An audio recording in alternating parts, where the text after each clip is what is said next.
सारगढ़ परिषद चुनाव का बिगुल बज चुका है। बड़े दल के उम्मीदवार और स्वतंत्र प्रत्याशी जीत के लिए हर जोर लगा रहे हैं। वहीं बीजेपी की बात करें तो चुनाव प्रचार प्रसार में इतने मशगूल हैं कि कुछ भी कर गुजरने को आतुर हैं, जो चाहे आदर्श आचार संहिता का उल्लंघन का मामला ही क्यों ना हो। हम बात कर रहे हैं बीजेपी के उस घोर उल्लंघन की जिसने सारी हदें पार कर दी। उन्होंने भारत माता, जिन्हें हमेशा राष्ट्रीय ध्वज तिरंगे के साथ देखा जाता है और पूजा जाता है, लेकिन आज उनके साथ बीजेपी के चुनाव चिन्ह वाला झंडा उनकी प्रतिमा में लगा दिया गया, जिस पर स्थानीय मीडिया कर्मियों ने जब इस पर उल्लंघन को सबके सामने लाना चाहा तो किसी पुलिस के बड़े अधिकारी के निर्देश पर उनके छोटे पुलिसकर्मी ने बीजेपी की चुनाव चिन्ह वाला झंडा निकाल दिया, जबकि चुनाव आयोग के सख्त निर्देश हैं कि किसी भी पार्टी या उम्मीदवार के द्वारा आचार संहिता का उल्लंघन ना किया जाए तो उन पर त्वरित कार्रवाई हो। लेकिन यहां ऐसा कुछ नहीं देखने को मिला। इतने बड़े उल्लंघन के बाद भी अधिकारी अनभिज्ञ हैं। आप इसी से निर्वाचन अधिकारियों की कार्यप्रणाली का आकलन कर सकते हैं। इस मसले में एसडीएम सारगढ़ का कहना है कि हमें ऐसी कोई जानकारी नहीं है, ना ही हमने देखा है।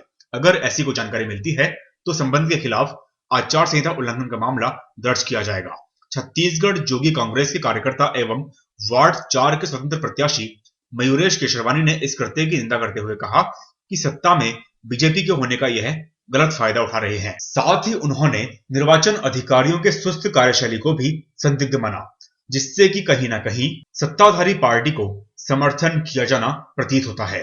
वहीं इस पूरे मामले में स्थानीय कांग्रेसी नेता और जनपद उपाध्यक्ष अरुण मलाकर ने भी घोर निंदा की है और कहा कि यह बीजेपी की दबंगई है, वे कुछ भी कर सकते हैं, ऊपर कोई कार्रवाई नहीं होगी क्योंकि शासन के वे नुमाइंदे हैं। अगर यही उल्लंघन किसी अन्य पार्टी के द्वारा किया जाता तो त्वरित कार्रवाई होती। लिहाजा बीजेपी की सरकार वर्तमान में होने की वजह से इन पर किसी प्रकार की कोई कार्यवाही आगे भविष्य में होने के आसार नहीं दिख रहे। यहाँ शासन और विपक्ष दोनों के ही जो नेता हैं, दोनों एक दूसरे के एक ही थाली के चट्टे बट्टे हैं।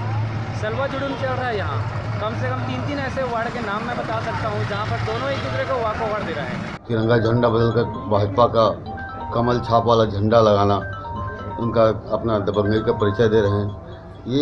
ये हद तक जा सकते हैं, शासन सत्ता के गुरूर में कुछ भी कर सकते हैं। अधिकारियों की बात करें तो क्या समर्थन कर रहे हैं उनका, जो इन तरह के कृत्य को इन लोग मामला दर्ज नहीं कर रहे हैं इस मामले में? अधिकारी नेताओं के, मंत्रियों के दबाव में हैं। अधिकारी नेताओं से डरे हुए हैं, उनको ये आचार संहिता उल्लंघन नहीं दिख रहा है।